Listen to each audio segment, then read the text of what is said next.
Hi, I'm Richard Costello, and thank you for tuning in to episode number 3 of the Castler podcast. Today, I'm joined by freelance B2B copywriter and content strategist Tom Waring. Tom, welcome to the podcast. Richard, cheers for having me. Good to be here. Thanks for coming on. So today we're going to be talking about B2B content, copy, and the broader creative process. But firstly, I thought it'd be great to give listeners a bit more context about who you are and your career to date. Yeah, sure. So, I'm a B2B mainly copywriter and content writer. I've been doing that for about 6 years. So I started at a B2B agency as a grad in a kind of account handler, client services kind of role. I did that for about 6 months, and then quite quickly moved on to the copy team, which I think was a much better fit. And then I was there for about 3 years, and then I moved briefly to another B2B agency, and then I decided to kind of strike out and go freelance. So I've been doing that for coming up to 3 years now, and that's mostly working with fairly kind of big B2B enterprise kind of accounts and agencies. Let's dive into the questions then. To begin with, I guess, just on B2B content. So from your perspective, what are the forms that B2B content can take? Yeah, it's a good question. I think it can be anything, really. So anything that contributes to a marketing campaign, anything that sales might need to support them, anything that is going to support brand campaign as well. So if just kind of listing out some of the formats, I suppose, you've got your short form like video and out of home and social, so LinkedIn advertising or Twitter advertising, things like that. Then you've got your mid form content, so that tends to be the bulk of what I do, and I think the bulk of what most B2B campaigns tend to create, which is things like web pages, blogs, a lot of sales enablement stuff as well. So like meeting leave behinds, brochures, things that kind of are going to help sales to communicate with their audience about what the solutions they're selling do. And then you've got your long form content. So that's things like white papers and ebooks, which I suspect don't really exist in the same way in B2C. So I think in B2B you're working a lot of the time with quite complicated propositions, especially in tech. So things like a white paper, that might actually be the best way to communicate something really complex, like a new kind of mobile network or a new AI proposition. So yeah, I think white papers and ebooks and that longer side of things can be a really nice kind of different way that B2B kind of engages with people. Yeah, and you mentioned like mid length, was it that you mentioned as a? I think I called it mid form. Right, I'm not sure that that's actually a thing. Sorry, yeah. But yeah, so like mid, like you mentioned, that's a particular focus that ends up being maybe where you kind of are sort of centered particularly. Is that because it's a preference for you or something that you're particularly good at, or do you think that's a kind of a B2B also kind of that's just where most B2B content is focused? I think it's both, really. I get asked to do short, medium and long form pretty consistently. I'd say the medium form stuff is just what makes up the bulk of a lot of campaigns. So, a typical kind of B2B campaign, you're going to need some sort of web page where stuff can be hosted and where you can send prospects to kind of find out more about things and where you can host resources. So a lot of web content is kind of to be expected, I think. I don't think it's necessarily a preference for me, but I think it's just it's also the type of content that has the most variation within it. I think a lot of short form content in B2B tends to be social posts and social advertising. And I think that can also tend to be quite repetitive, and it tends to be a lot of bulk and not necessarily a lot of thought that goes into it. Whereas I think when you get to the kind of mid-form, you're able to kind of dig in a little bit more to what these propositions actually mean. And I think you need a bit more of that kind of medium form content to really bulk out a kind of a campaign when you're talking about a tech proposition. Yeah, no, that makes sense. And do you have a personal favorite in terms of to work on? It sounds as though probably that wouldn't maybe be the short form, but maybe the mid form or the long form. Yeah, I do. I find a lot of I find a lot of social content to be a bit of not a drag. I think it's quite difficult to do well in the time scales and with the kinds of briefs that you're working with a lot of the time in B2B. I think it's quite a difficult thing to get right.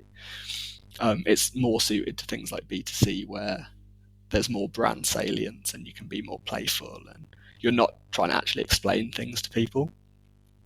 Yeah. But I suppose I really like anything that's a kind of contained medium form piece of content. So like blogs, I really enjoy writing because you're trying to come up with a perspective and an opinion, and then you've got say 800 words to just speak to that.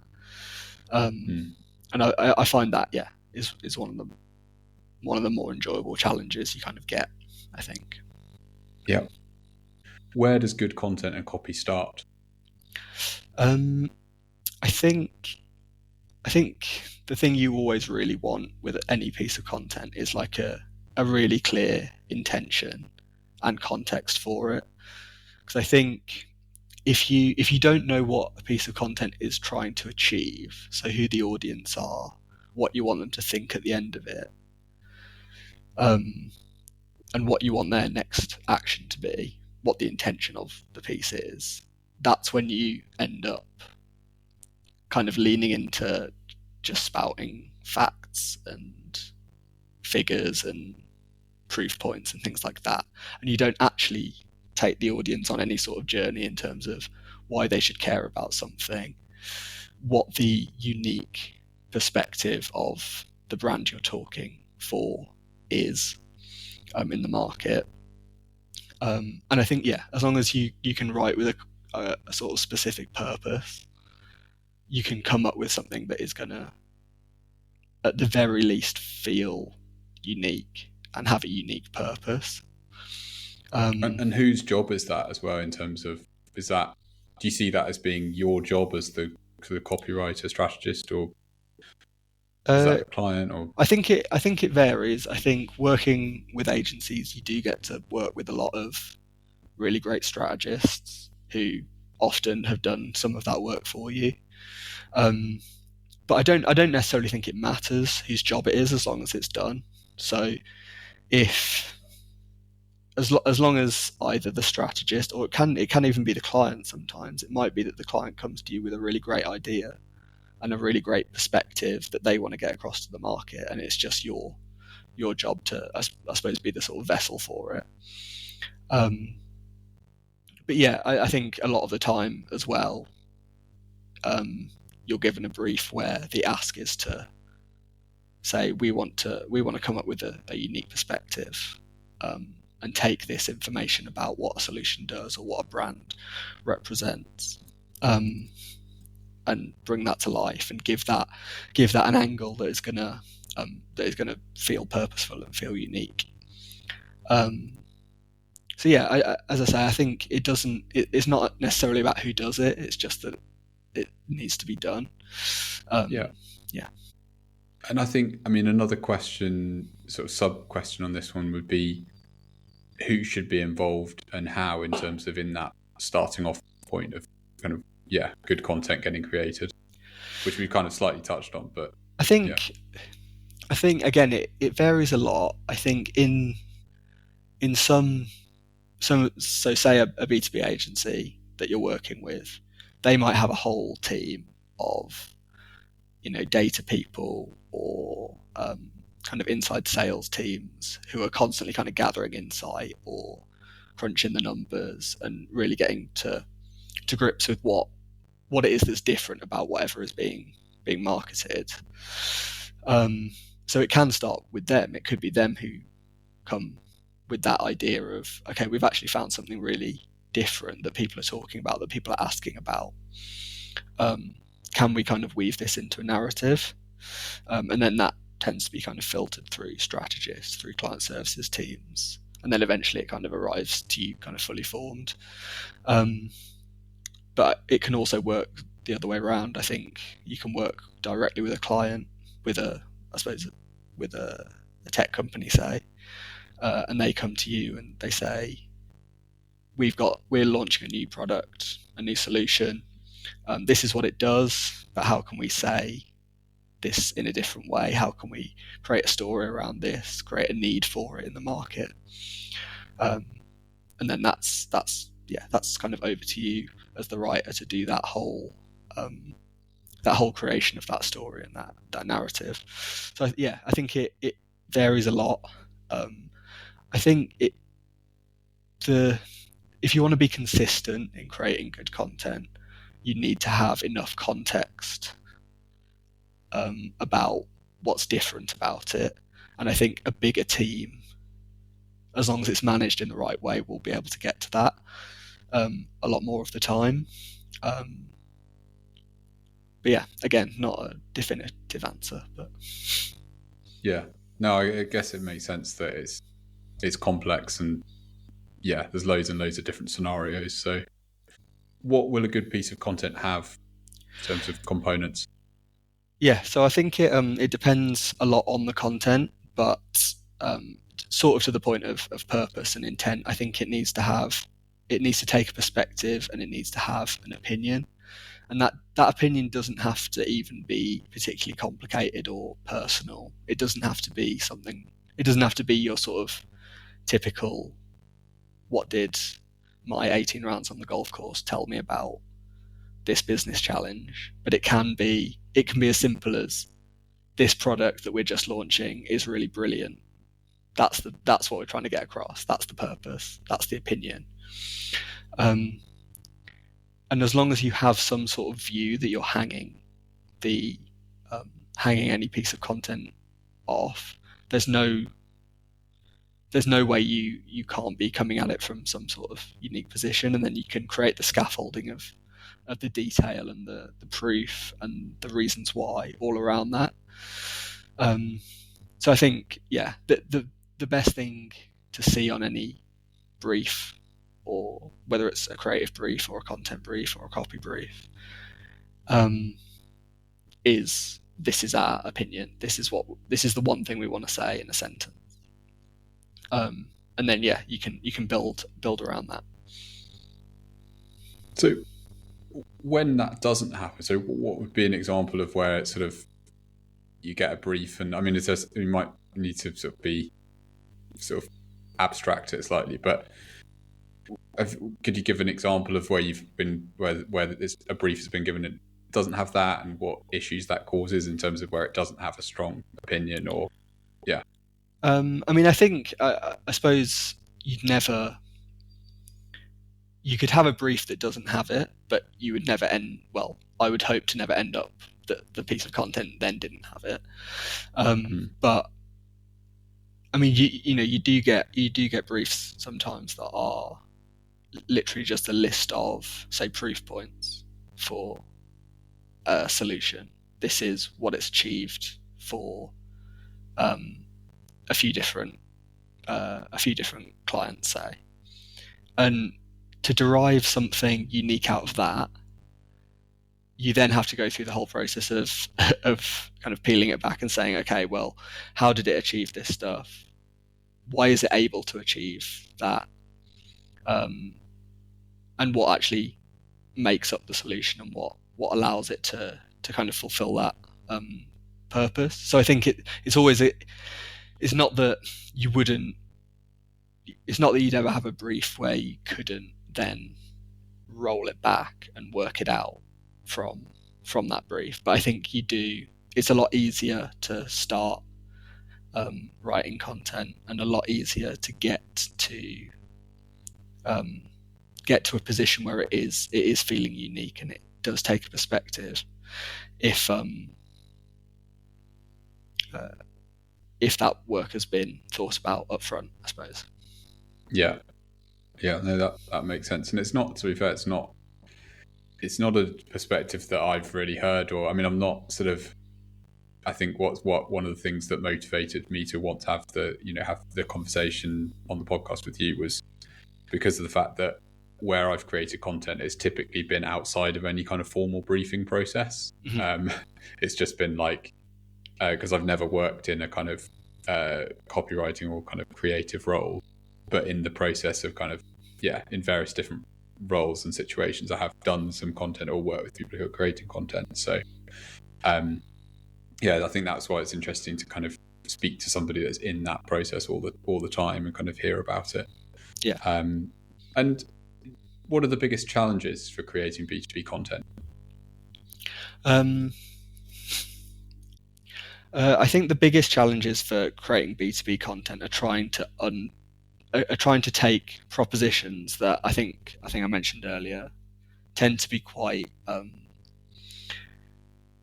they tend to be quite complicated a lot of the time. They also tend to be quite overlapping with other businesses, so there isn't a tremendous amount of genuine differentiation, I think, in B2B, and especially in tech.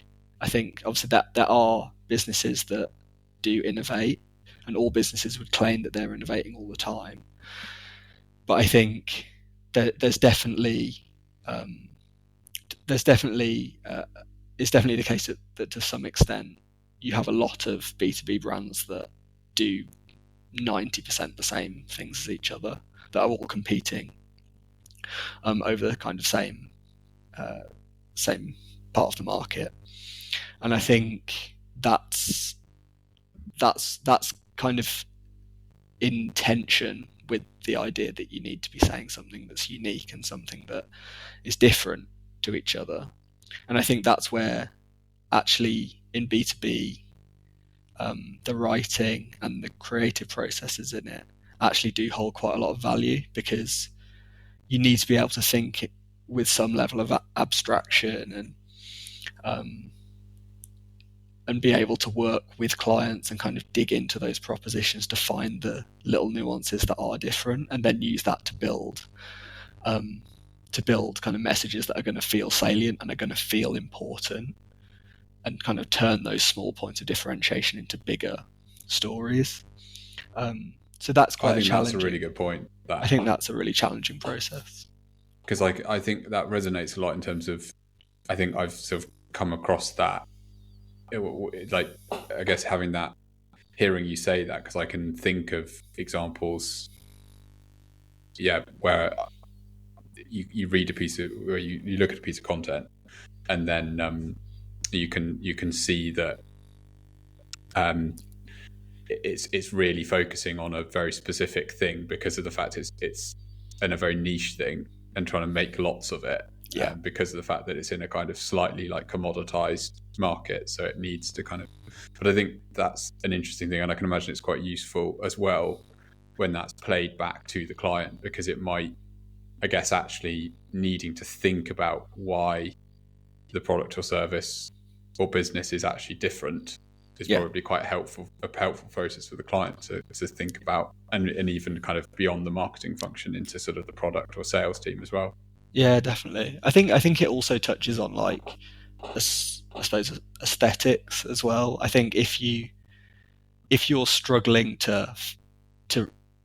if you're looking at two things that look very similar and you're trying to say why one is better than the other, even just having a better written piece of content that is more engaging, that is snappier, that draws people in more, that in itself is a really valuable thing to be able to do.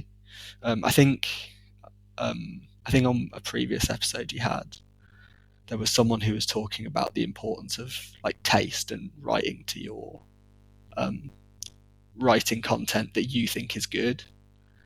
Mm. And I think that goes both ways in terms of if you write things that are good for its own sake, that are going to feel engaging, and you don't kind of skimp on the effort of drilling into these propositions and working out what's interesting and trying to write something in a way that's going to draw people into them, you will reap the rewards in terms of how much notice people give you. So yeah.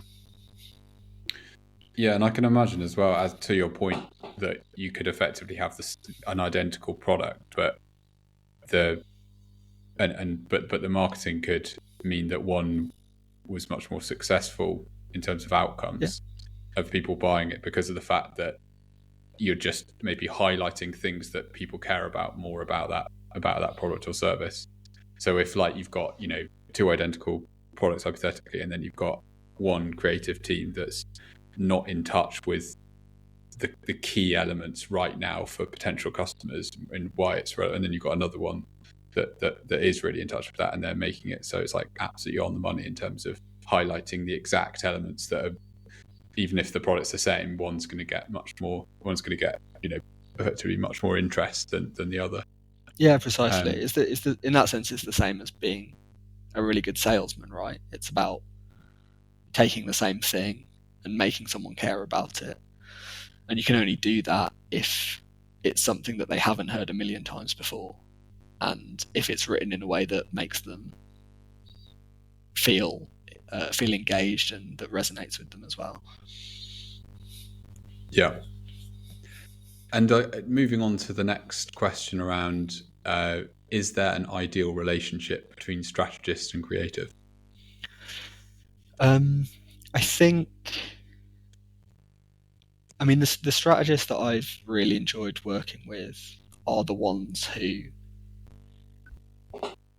I don't want to say who are the ones who are just really good, but what I mean by that is the ones who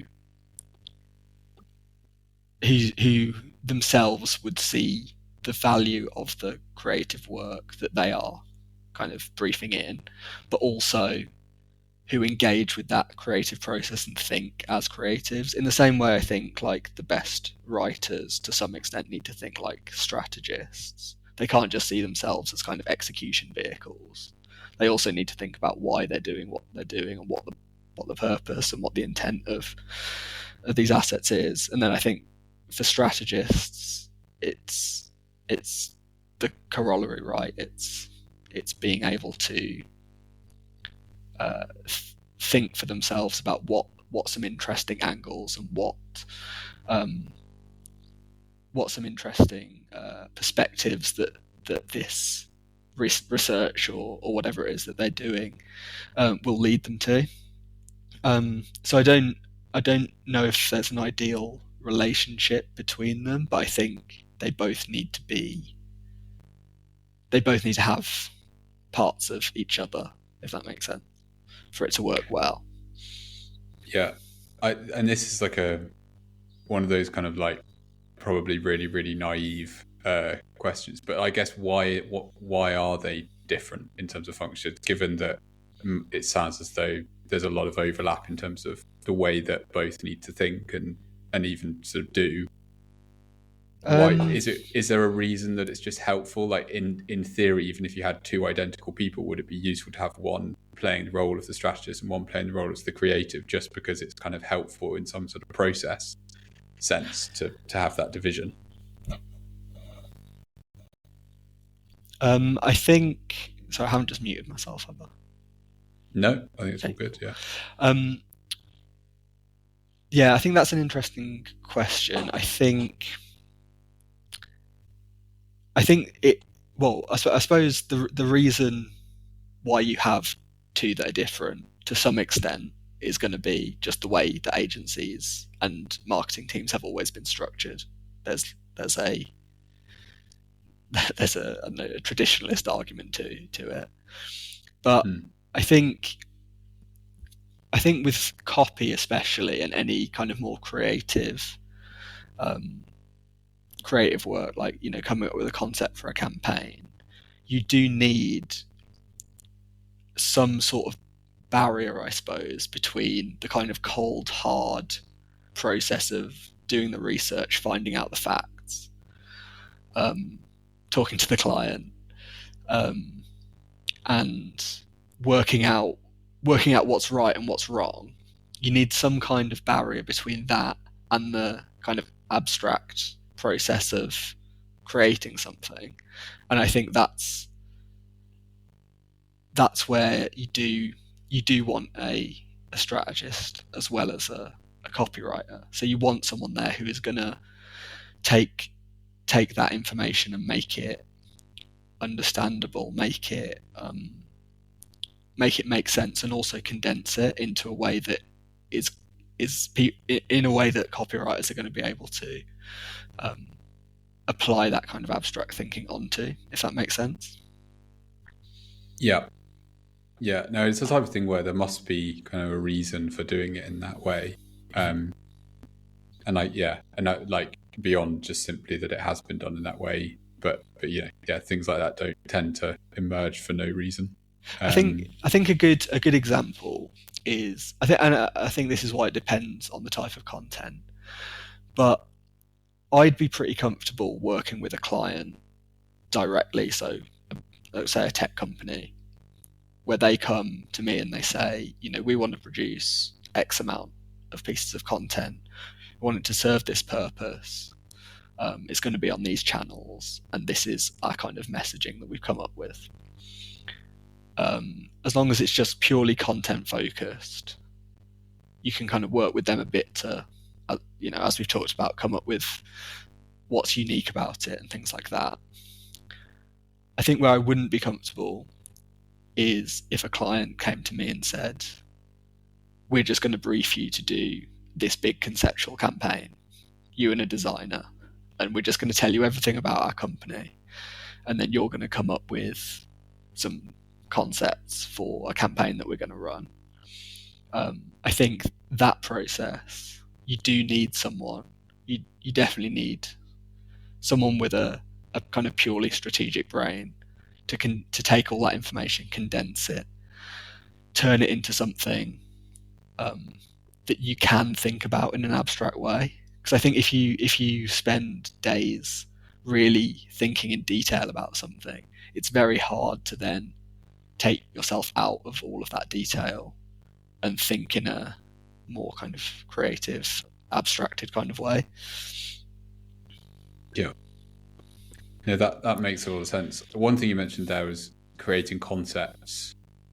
And in a creative process, like it'd be useful, I think, just to kind of outline like what does that mean? Because I kind of have an understanding of it based on experience, but I think I'm super clear on kind of, because when we talk about that, we're talking about sort of, is it sort of sketched overarching ideas? How would you? I suppose it doesn't need to be. It doesn't even need to have visuals attached to it. Yeah, I think it's just a concept is just an idea and an expression of a message, right? So it tends to be you tend to be doing conceptual work when it might be at the brand level, so like a brand campaign, where say a business wants to reposition themselves in the market, and they want a new expression of what their brand is. So that will be visual, but it'll also be a written expression as well. And so the concept process there would be to come up with what those expressions are from a visual and a copy point of view. You can also do it at a campaign level. So it might be a campaign that they're running to a specific industry. So then you come up with, okay, what's the expression? Again, these are quite vague terms, but it's quite difficult to sort of explain without a big example. I guess it's the type of thing where probably just working in that field over a long time, just that's where it all becomes quite clear. I think, because I guess for me, I hear those things like concepting or coming up with expressions, and it kind of, to me, it does go a bit over my head in terms of like, what does that actually mean though, kind of thing. I suppose No, but it makes sense, and I know the type of thing because I've seen it. Like, I mean, I have literally seen like creatives where they have literally sketched out something. So, like for instance, for like a direct mail, to give an example where you're going to obviously have to pay to print something, and it's you're going to. So that's where I guess that idea of needing to sort of sketch something out before going to the printers is really, really necessary. So, but I've seen like creatives where they've sketched out and they've created the thing that's going to be sent in the post or whatever, and it's brought to life in that way. So yeah, it makes sense. So your writing process, which I think is really interesting, again, just me personally, in terms of you get I'm assuming it's like you get a brief, but then kind of where do you go from there? Personally.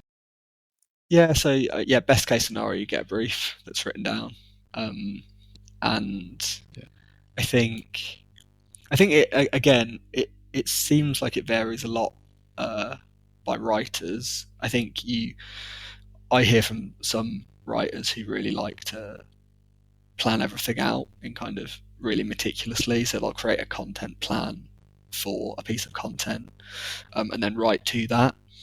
I think, I mean, the way I write is I'll read the brief as soon as I've read it, understood it, and have had any questions that I've got answered. I'll just tend to start writing. Because I think I find that I don't really have ideas unless I'm writing. So I think I tend to work out the best way to tell a particular story or get across a particular message as I'm going. So again, I think a lot of people, and they are right, but it is a bit of a cliche that to be a good writer, you really need to be a good rewriter. So you can do a first draft, and then it's just about rewriting and rewriting and rewriting until it is tight enough, and it's and it all makes sense, and there's no kind of fat on it. I find I tend to do that as I go. So I'll write a section, I'll look back at it, I'll try and work out whether it's taking me in the direction that I want to go in, and kind of rewrite each section as I go. So I don't know, I don't think it's hugely unusual, but I think I tend to be a bit more free form with how I write, and then I find that's the way that I sort of I write content that feels like it comes to a perspective and an opinion and a point of view kind of organically, because you're always writing towards that purpose. So that's probably quite a long-winded answer when it didn't need to be, but I think no, it's helpful. That's what my process would be. A follow-up question would just be like, how has it evolved over time? Because I can imagine that it's the type of thing where probably the more you do it, obviously probably the better you get at doing it, and then also you just learn better ways of, I don't know, do you feel as though when you first started copywriting that you worked in a different way to how you do now? Yeah, I definitely used to plan things a lot more, because that was kind of how I was told to do it. So before writing, you would before writing sketch out like sections and exactly, like you create a plan of it. So we're going to have an introduction, then we're going to outline the challenges, then have the benefits, and then the conclusion. But I think once you start thinking in those terms, it's quite difficult to kind of shake yourself out of them. And not obviously we're not writing sort of James Joyce or anything, but there are ways you can play with like the form a bit more, and I think you can do that more if you write it as you go, because it might be that as you're writing about the first challenge that you want to talk about, that this solution is meant to solve, that takes you onto another idea, where you actually want to talk about a really specific feature of it, of the solution, and then you've completely changed how you're going to write the piece of content. So now you're going sort of challenge and benefit, and you're telling the story in like multiple different parts.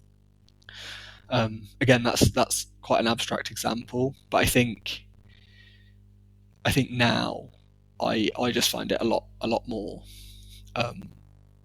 I think I get to better work if I write as I go and I change the plan as I go, depending on what sort of ideas come to the fore, I suppose. So basically, you just dive into it faster. Is that a fair like summary? You just yeah, and then just start and writing. then just start rather than that's interesting, because you might have thought it's like slightly counterintuitive, or well, maybe counter to what you'd expect the answer to be, because you might have thought, oh yeah, when I first started I just dived into it, but now I do a proper plan. But actually, to hear it, like, I think that might be quite useful for people who are doing that. I think it's interesting for me as well to hear. Yeah, I think it's the evolution you've gone down. I think part of it is just the fun of it as well. I think if you're making a plan of something, you sort of know what you're going to write after the first half an hour of the job, and that is fine. And you could argue a lot of the kinds of content that you do in B2B, that's perfectly serviceable as an approach, because they do tend to be quite formulaic, and there's so much content, and it's clear that there are kind of norms and expectations of certain types of content. So actually taking a more sort of formulaic approach is quite an easy thing to fall back on. But I don't find it particularly fun to write in that way, because it means if you have a sort of different idea halfway through, or a different angle, or something else that you want to get across in the piece, you're then having to sort of jam it into a pre-existing framework. Yeah, so that it's almost like start and the framework will emerge. Yeah. Rather than Yeah. And I sort of another sorry. I think that's right. I think there's almost like there's a naturally good way to get any particular point across, and I think you can't necessarily know what that is when you're starting it. I suppose it's the summary. Yeah, that makes sense. I think it's probably the same with sort of like if you think about like a business development or outbound initiative, I think it's probably similar in the sense that you can probably start way earlier than most people start, in my experience, like because of the fact that the right thing to say is going to emerge when you have a conversation. Rather, it's very, very hard to predict, before you've sort of started, really. I guess that's slightly different, because you're in that example, there's actually consequences because you're actually in market, like when you're learning. But I think the thing I've learned over time is that you can't really get around that. And there's very little value to, this is probably quite a controversial thing to say, but there's very little value in thinking about it much beforehand. It's just like, just get in there and start having conversations, and then everything will become clear. And also almost that you've just got to make mistakes. You just need to accept that there's going to be mistakes, and it's not going to be very good initially, but you can either just expedite that process, or you can have it be really long. You're either going to make a mistake, like today, you're going to make a mistake in 2 weeks, but the 2 weeks won't make you not make the mistake. Yeah, precisely. There's a right. Yeah, there's a right way of. There's going to be, well, not a right way, but a better way of doing it. But you're only going to work out what that is by starting. Yeah, it's kind of, again, this is going to sound quite pretentious, and like I also don't know how to write or make music at all, but I guess it's, in my head, it's kind of like if you're writing some music, I suppose that there are ways to do that just by the numbers, but you must be writing it as you go, because you want to make the next note sound good with the last 5 notes, right? So it's like a progressive thing that you can only judge based on what has come before it. And I think if you plan out a piece of content and you write to that, you're gonna end up with just blocks that don't have any, that they will relate to each other, but they won't have any sort of progression in terms of building an argument in a better way than the first idea you came up with. Yeah. Yeah, no, that makes sense. Yeah, it makes a lot of sense fully.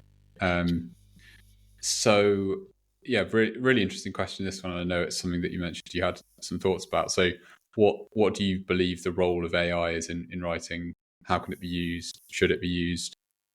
I think I sort of on principle don't think that it should be used to write anything at all.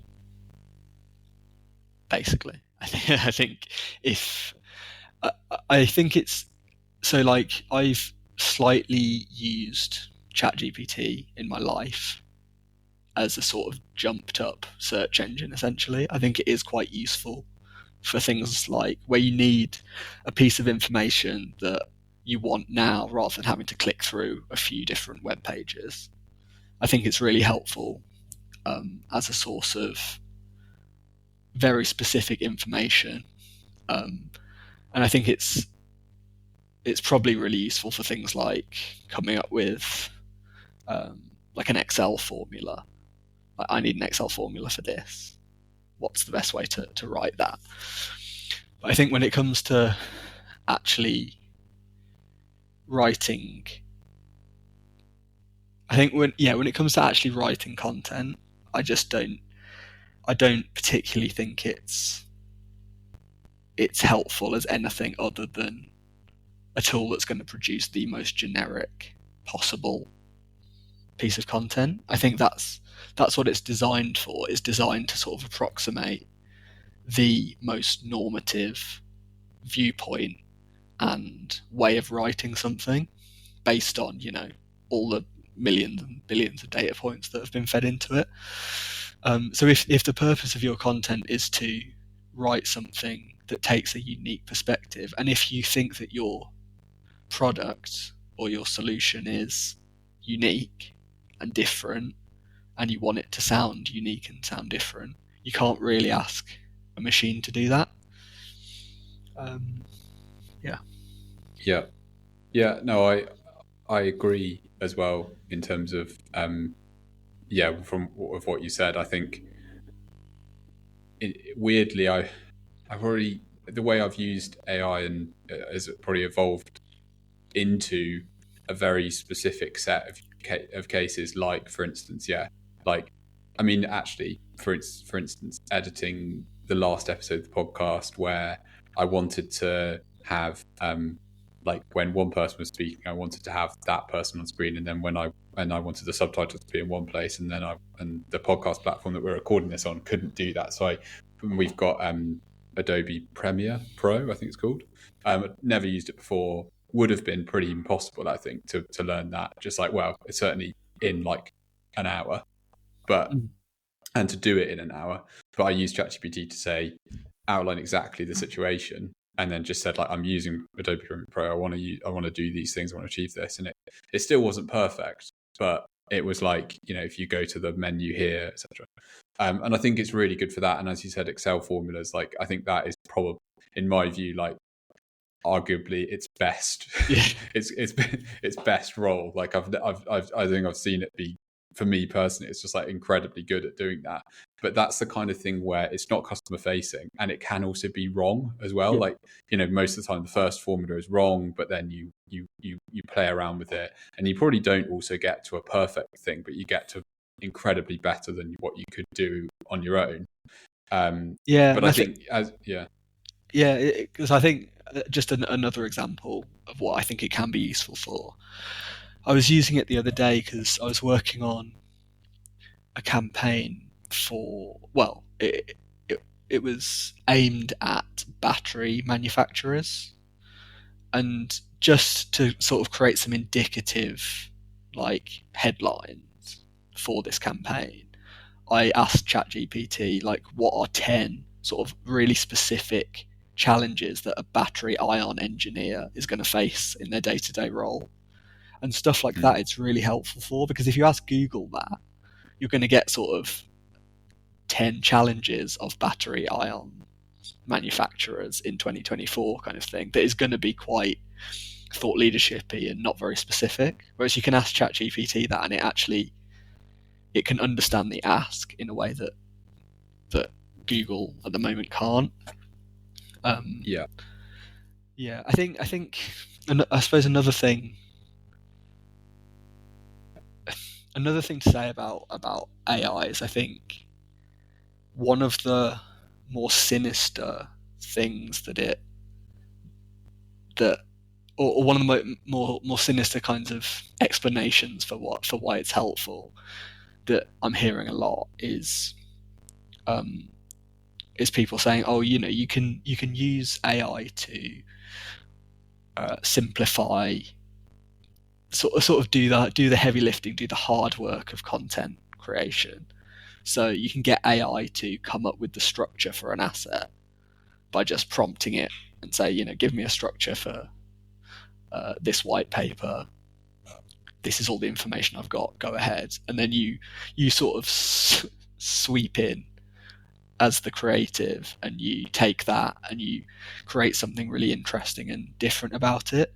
But I suppose kind of to the point we were talking about earlier in terms of how people write, if you've allowed a machine to do all the research for you and do all of the groundwork of coming up with the argument and the structure of what you're writing, you've given up sort of 80% of the thinking room to a machine. And there's only so much you can do to, you can make it sound nice, and you can make it sound less like it's written by a machine. But all of the thinking is still going to have been done by it. Again, hopefully that makes sense. Yeah.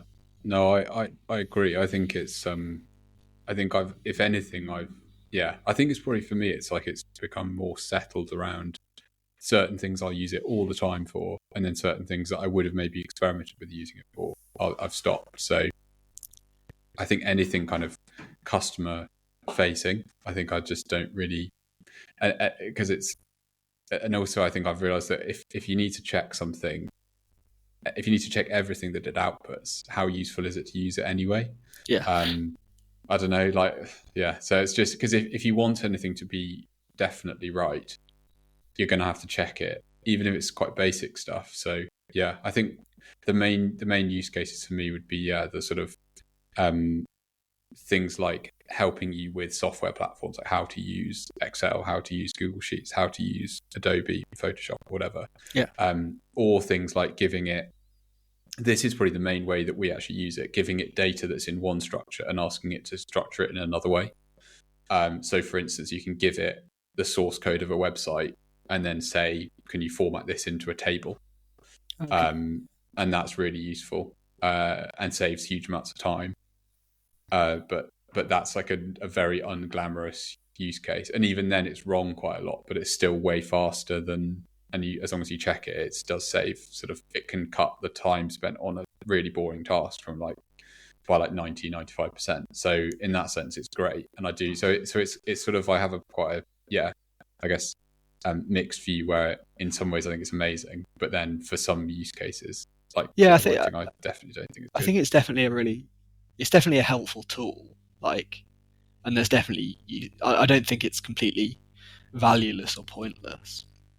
I think like part of it is definitely just, I think if your job is writer and you're getting a machine to do the thinking and the research and the writing and the finding out for you, then you're not really, and also then sometimes part of the writing as well, I think then you're not really a writer, and then what are we sort of here for? What are we doing? I think I always balk a bit when I hear people being like, yeah, we've created the content plan with AI. Yeah, I think as well with marketing, it's often in some ways like it's this is something about, particularly around business development, that, and people talk about outbound being like it's about signaling, or not, sorry, outbound, they talk about marketing being signaling. So for instance, like you do a Super Bowl ad, is it about the fact that it's a super, like lots of people are watching, or is it the fact that there's a bit of kind of cultural significance to being one of the Super Bowl ads, for instance? And so it signals like we're already maybe big or successful or up and coming brand that can spend so much on a Super Bowl ad. So it kind of, there's a signal to it. And I think that in some ways with business development, for example, there's a need to signal that you're investing time in trying to engage with people. So personalization, for instance, used to be a way that you could signal, I have spent a lot of time.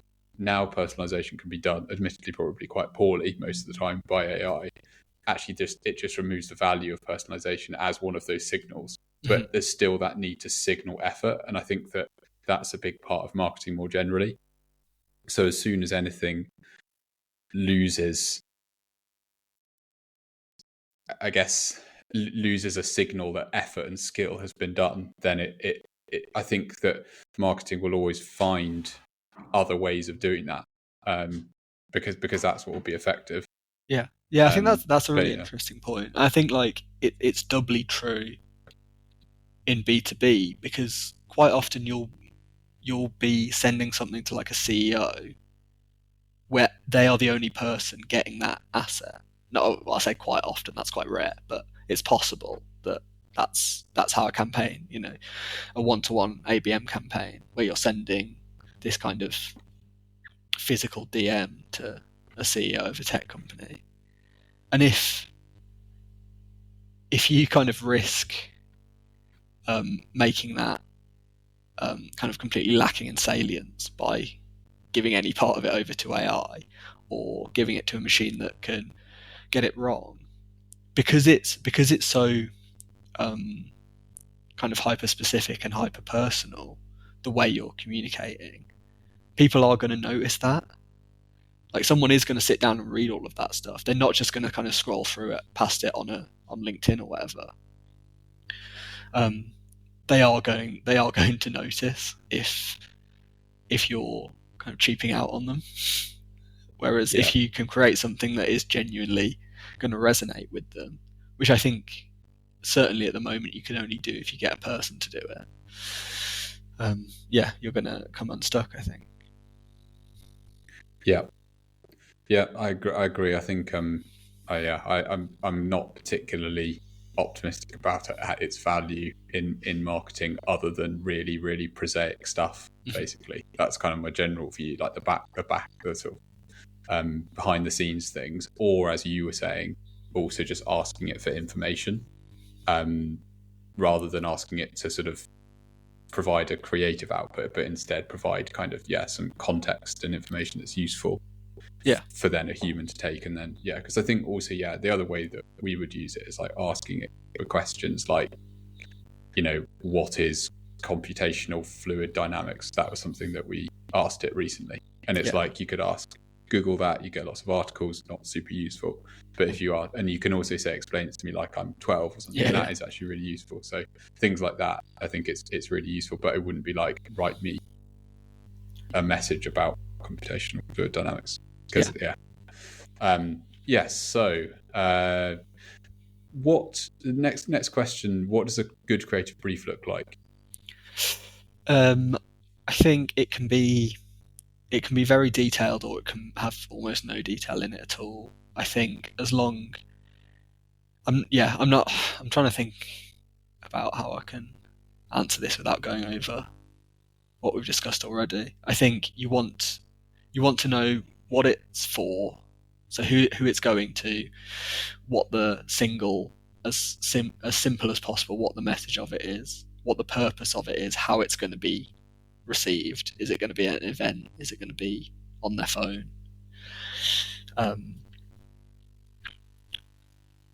And I think ideally you also want it set in a context of other communications. So have they already received something from you before? Are they already engaged? Where are they in your MQL funnel? pretty sure that's the right that's the right terminology. Yeah. Yeah, I think you want as much context as you need, and as little as you can get away with, basically. Yeah. I remember the word that was used when I first joined the marketing practice, because I did come in and I actually I was recommended to read a book, like how to write a creative brief or something like that, and I did briefly write them, like very briefly, before I my role changed and I didn't do it anymore. But I remember somebody senior saying that was good. It was very generative. I think that was the word they used, which stuck with me, like a generative brief. I don't know whether that's been something, but I guess something that from it helps people to generate stuff from it, I guess. Yeah. I think briefing, and one of the things you quite often don't get told, I think briefing should be like an intellectual process to some extent. Like, it should be you as the person who's briefing the work, understanding for yourself what it's for and what you want out of the brief as well. I think if you can communicate what you're looking to see, it doesn't need to be you're outlining exactly what the creative work is going to look like, but you do need to be really clear about what a good outcome for you is going to be.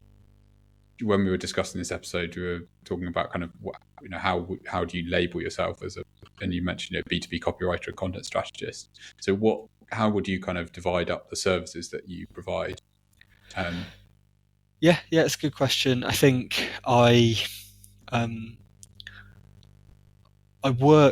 do work in practice across all of the kinds of content that you're going to find in B2B. So I think as I mentioned at the start, I'd say about 80% of the work that I do is for kind of medium and large-ish B2B agencies. So that tends to be a lot of ABM related work. So that can be at any kind of stage of the funnel. So that's DMs, it's blogs, it's websites. I think particularly as a freelancer, I'm asked to do a lot more kind of long form pieces of content. So white papers, ebooks, things like that. I think because internal marketing teams at agencies tend to want to take on the more kind of conceptual kind of work. So they tend to farm out the kind of longer form, bigger kind of deeper pieces of content to freelancers, just because they are primarily focused on making sure that their teams get to work on that more kind of fun work. And in terms of the actual services, most of what I do is writing. I also do content strategy. So that is working with clients to kind of create content plans, work out how different pieces of content are going to relate to each other, taking a campaign and kind of dividing that up into different pieces of content and what's the best way to communicate with prospects at all these different phases of awareness and consideration and decision. The writing is, I'd say, 80-90% of it. But then I think increasingly I'm asked to do more kind of content strategy work, and also working with teams to kind of create content outlines and things like that as well, which are then quite often handed through to kind of internal copy teams as well. And do you see yourself doing more of the content strategy over time? Is that kind of, sounds like that might be kind of a direction that maybe you go when you get more experienced? Or yeah, I mean, I think I always would say that writing is my actual profession and what I really enjoy doing. I think content strategy is probably going to become even more important with AI, because I think you're going to get you're going to have a big kind of proliferation of a lot of content that's produced through AI across kind of B2B and tech and every market really. And I think content strategy is and getting better at content strategy is going to be a way that agencies and clients can differentiate a bit, because they'll be able to come up with an actual body of work that is designed to kind of attract interest and keep it and sell stuff.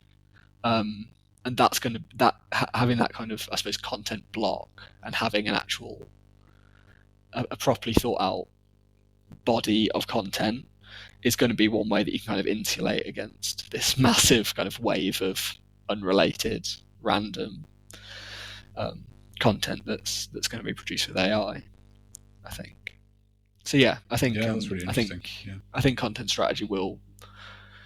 I'm definitely seeing I get asked to do more of it, and I think it will become more important. And yeah, that'd be I think I'd look forward to doing more of it for sure.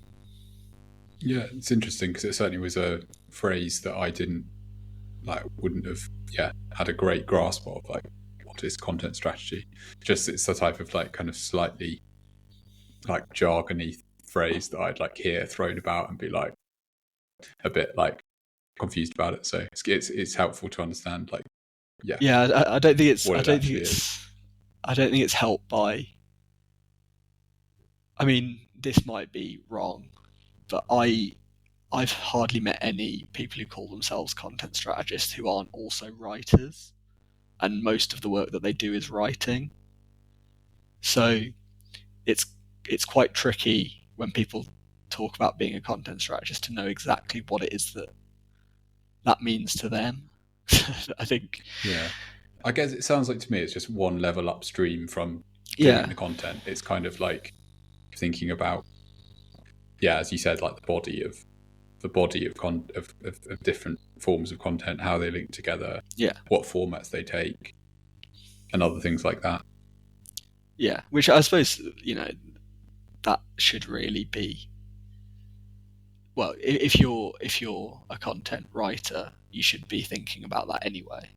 And the same if you're a strategist, you should be thinking about that anyway. So I suppose it's just a bit more of an amalgam of those roles, right? Yeah, makes sense.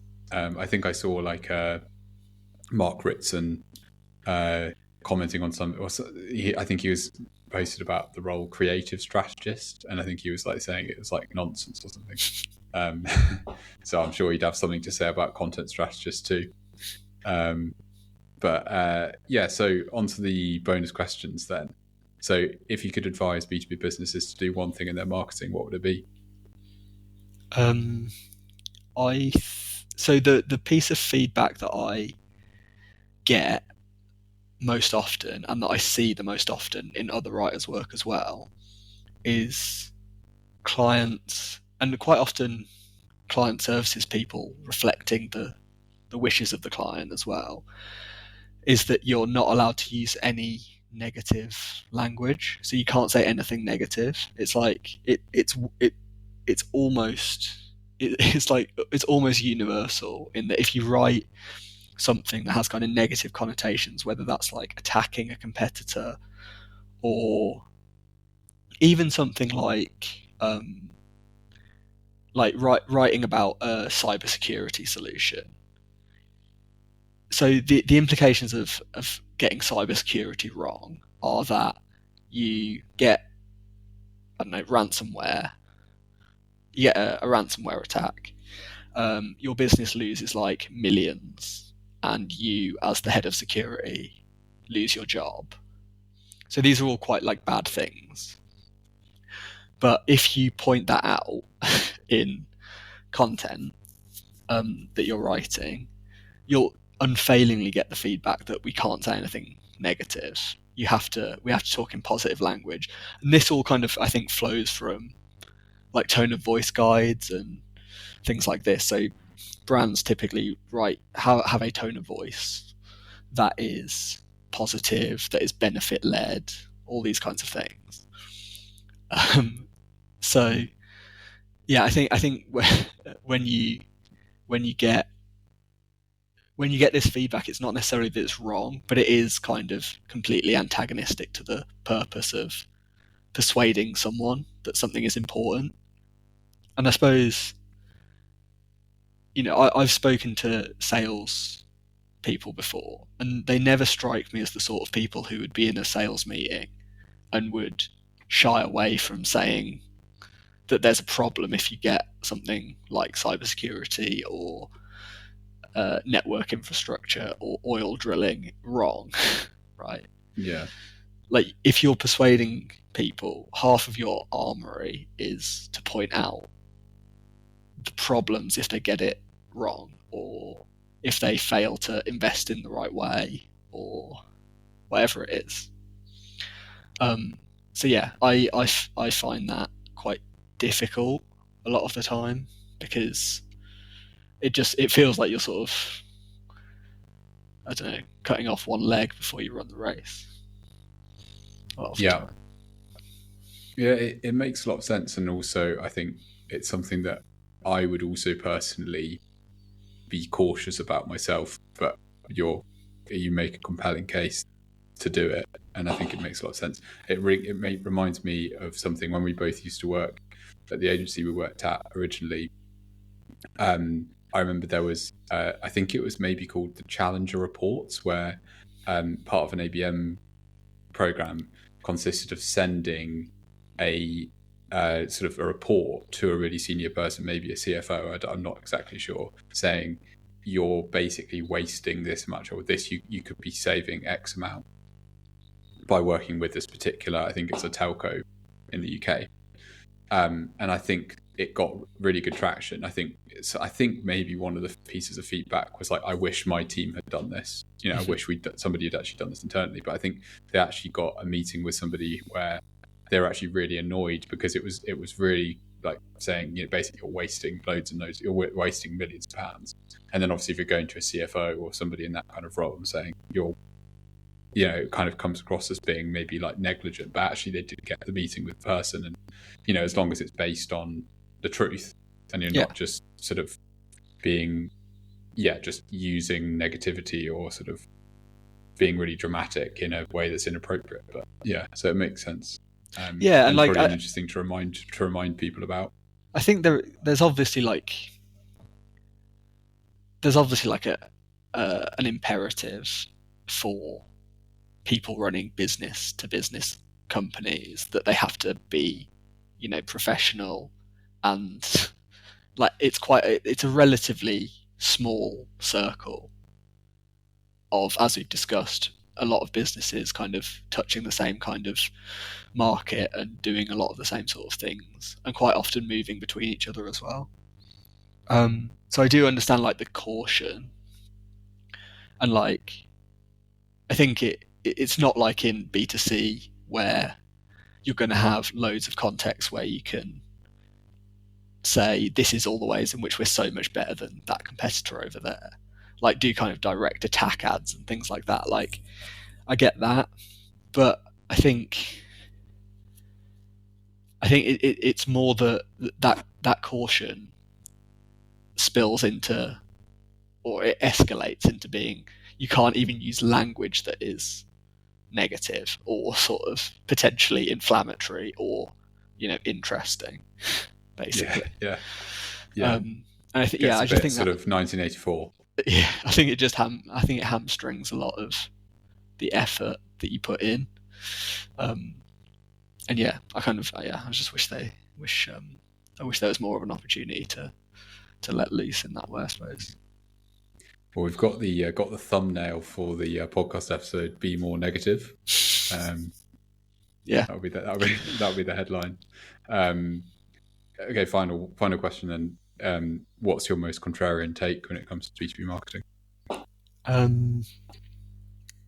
suppose it sort of relates to what I just said, but I think I think tone of voice guides generally in B2B, or 90% of the ones that I read are basically unnecessary. And I think most B2B brands don't have a tone of voice to speak of, or they have a tone of voice that is the same as everyone else. It is, we speak in plain English, which is what you should do anyway.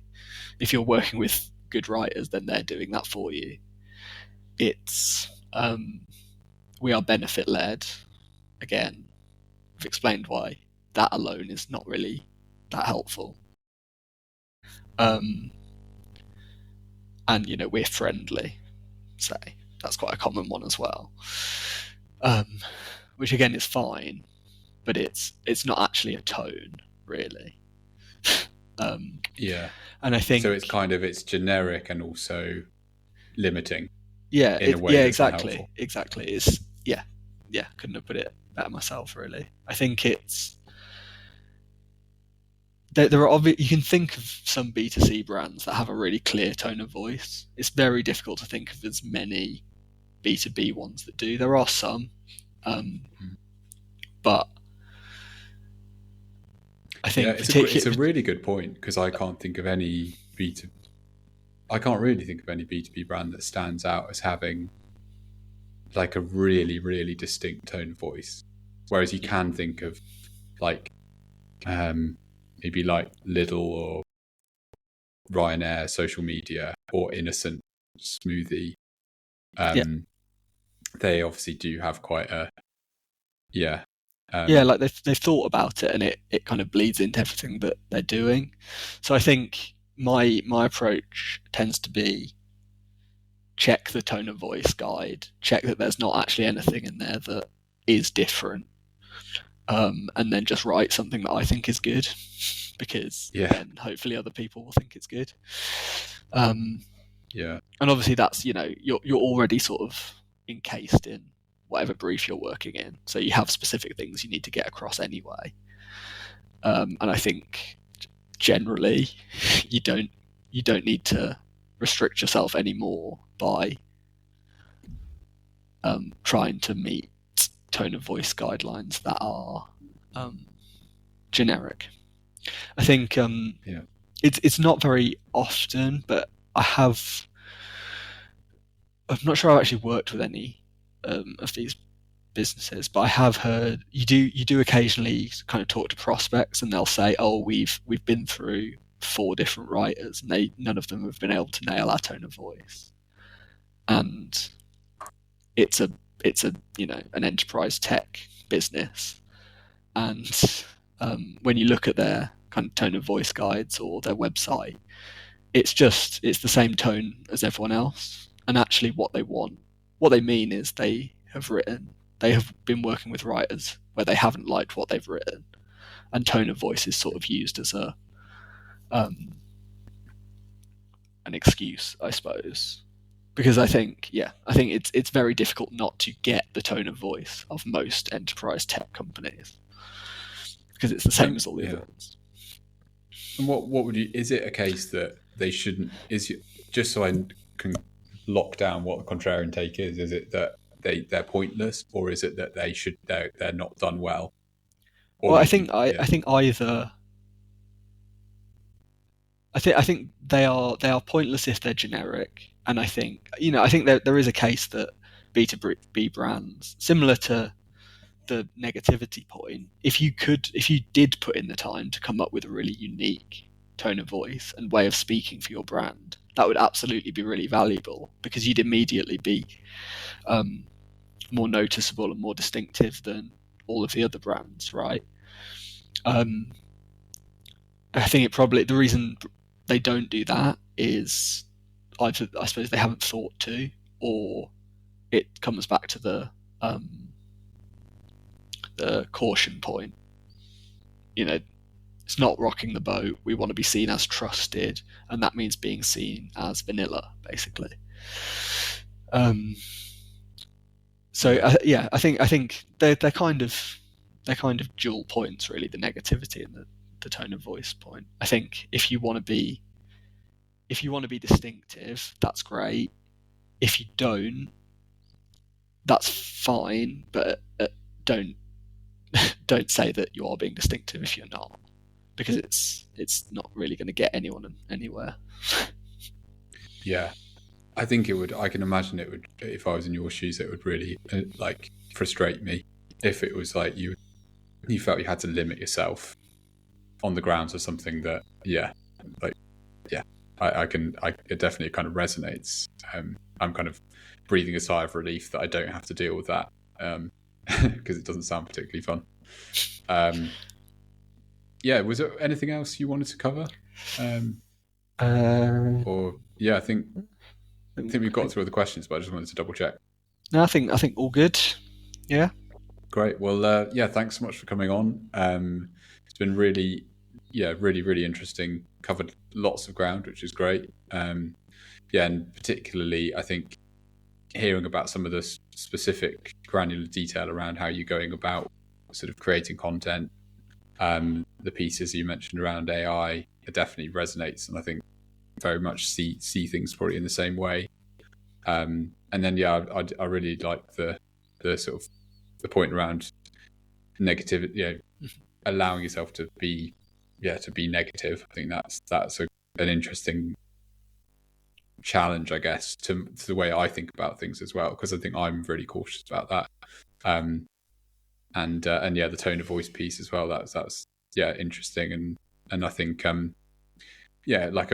think a genuinely really interesting way of sort of like position on that. So it's a pleasure. I think it's been good. It's been nice to actually sit down and think about what I think about all this stuff, because you don't often do it. It's been great. And if people want to keep in touch with you, what's the best way for people to do that? LinkedIn's probably your best bet. Cool. And I'll link to that in the show notes, etc. So cool. Great. Well, thanks so much, and speak soon. Pleasure. Cheers, Richard. Speak to you in a bit. Cheers.